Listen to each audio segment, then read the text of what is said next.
In a dramatic escalation of his ongoing conflict with elite American universities, President Donald Trump is now demanding something many are calling extreme. He wants Harvard University to hand over the names and countries of origin for nearly 7,000 international students currently enrolled at the institution. That's right. Trump isn't just questioning Harvard's admissions policies. He's calling for a detailed list of foreign students, a move that has triggered outrage, legal battles, and widespread condemnation from educators, civil liberties groups, and political leaders. This demand was broadcast in classic Trump fashion through a late-night post on his social media platform, Truth Social. At precisely 12:51 a.m. on Sunday, Trump launched into a heated tirade. He wrote, quote, "Why isn't Harvard saying that almost 31% of their students are from foreign lands, and yet those countries, some not at all friendly to the United States, pay nothing toward their students' education, nor do they ever intend to? Nobody told us that." He went on to declare, "We want to know who those foreign students are, a reasonable request since we give Harvard billions of dollars, but Harvard isn't exactly forthcoming. We want those names and countries." To be clear, international students make up a significant portion of Harvard's community. According to the university's latest data, approximately 6,793 students currently enrolled are from abroad. These individuals contribute not only tuition and research, but a wealth of cultural and intellectual diversity that shapes Harvard's global reputation. But for Trump, these students are seen less as assets and more as pawns in a broader ideological war. Trump's demand comes on the heels of another controversial move, an attempt just days earlier to block Harvard from enrolling additional foreign students altogether. And the pressure didn't stop there. The Trump administration issued a stark warning. If Harvard failed to comply, it could face a cut in federal funding, and all its current international students could lose their legal immigration status, effectively forcing them out of the country.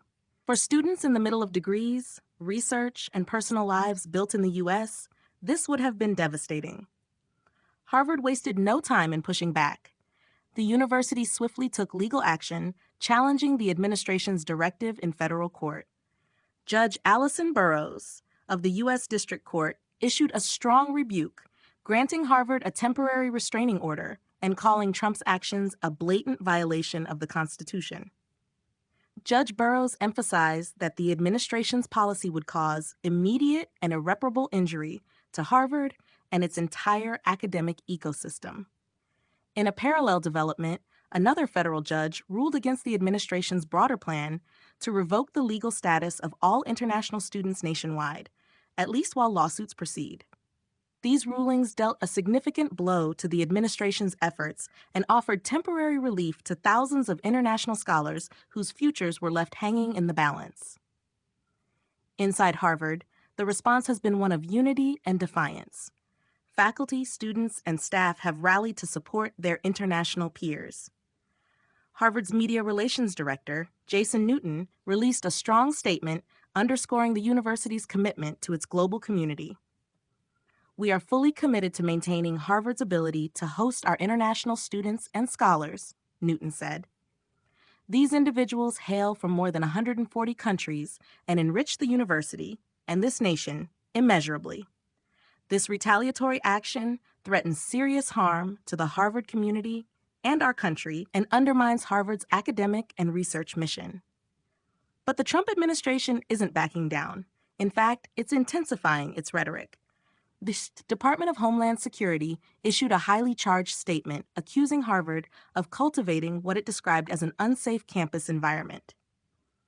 The department claimed that the university has allowed anti-American, pro-terrorist agitators to harass and physically intimidate individuals, particularly Jewish students, and has obstructed what it called Harvard's once venerable learning environment. Homeland Security Secretary Kristi Noem echoed and escalated these claims, stating that Harvard was guilty of fostering violence, anti-Semitism, and coordinating with the Chinese Communist Party. These are serious accusations, delivered without direct evidence, but they have served to heighten the administration's efforts to frame the issue not as one of education or immigration, but of national security and ideological purity. Critics, however, see something very different. Civil liberties advocates, academic leaders, and legal scholars argue that these actions amount to a weaponization of the federal government against dissent and diversity in higher education. They say it's not about protecting America, it's about controlling the narrative, silencing opposition, and reshaping institutions that have historically stood apart from partisan politics. So where does this leave us? The legal battle is ongoing, and the political stakes are rising. At the heart of this fight is a larger question.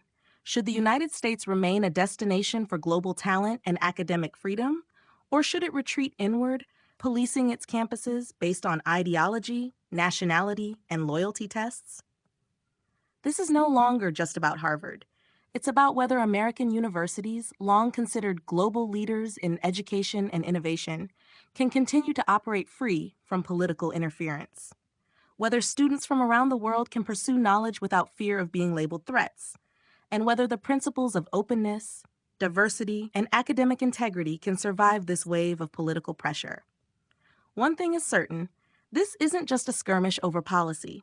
It's a full-scale confrontation over the soul of American education. And as the courts, campuses, and country brace for what comes next, the eyes of the world are watching.